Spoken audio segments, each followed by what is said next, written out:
Let's remember here, the people we are fighting today, we funded 20 years ago. It's the Congress, led by Democrats, who said, you know what, sounds like a pretty good idea.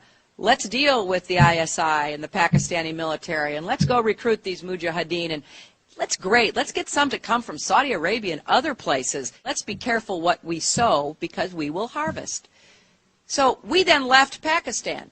We said, okay, fine, you deal with the stingers that we've left all over your country. You deal with the mines that are along the border. And by the way, we don't want to have anything to do with you. In fact, we're sanctioning you. Yes, he is Jewish, and his name is Simon Elliott. Edward Snowden has already released documents proving that, and a French newspaper has already reported on this. But your Jewish masters in the U.S., especially your terrorist Senator John McCain, will not allow it to be publicized. And here is the same Jewish terrorist Simon Elliott masquerading as a leader of the Islamic Caliphate. And here he is hanging out with your Senator John McCain, orchestrating and funding the new terrorist group.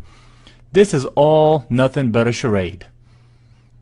And do not think for a minute this is just an isolated incident. They have been doing this for a long, long time. It is time to round up and arrest the majority of U.S. congressmen, senators, politicians, bankers, Wall Street executives, and corporate leaders, because they are all guilty of treason. Gadahn, the so-called American Al-Qaeda who proclaimed himself the media maven, if you will, for Al-Qaeda, and was helping to produce a lot of these so-called Al-Qaeda videos that were all over the internet that made Al-Qaeda look really bad and made the Muslims look bad. Should you fail to comply in full, we will deem it sufficient justification to continue to fight and kill Americans. Come to find out, Adam Gadahn's real name was Adam Perlman. And not only was he, in fact, Jewish, he was the grandson of a member of the board of the Anti-Defamation League.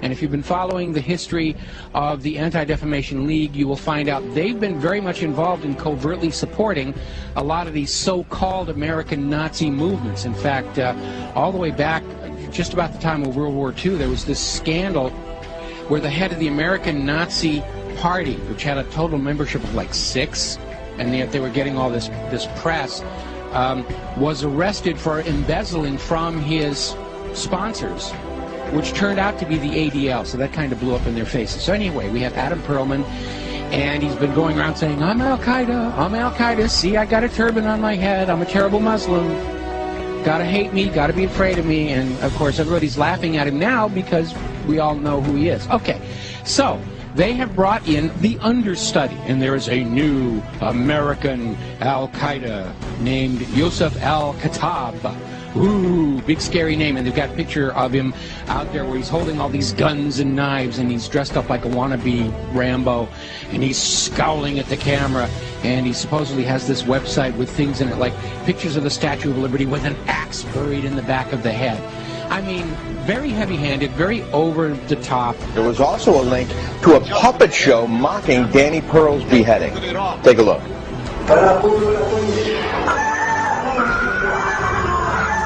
Oh, that's awful. You know, just looking more like a movie prop than anything else here. So, as it turns out, this is another fake. His real name is Joseph Cohen. He's a 39-year-old New York City taxi driver, as you mentioned.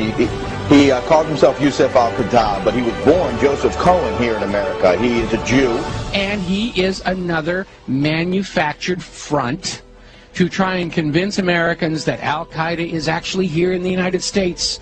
This is why we've got to be doing this, doing surveillance on the American people and reading their email and listening to their phone calls and all this stuff, because you never know when we're going to get into a situation with the American Al-Qaeda. And it's all a front. It's a fake. He's up there. He's there to try and create an enemy that doesn't really exist in order to justify the totalitarian treatment of the American people and to encourage us to go and attack them before they kill us. They're already here on the home front. We've got to go bomb those gosh darn Muslims because they're infiltrating America. And you tell the story about how you tried to find out what what they call the Mossad when they deal with publicly? I thought it was a reasonable question, but the trouble is you can't pick up the phone book. There's no Langley in Israel that you can look up, CIA, or in our case, the Mossad.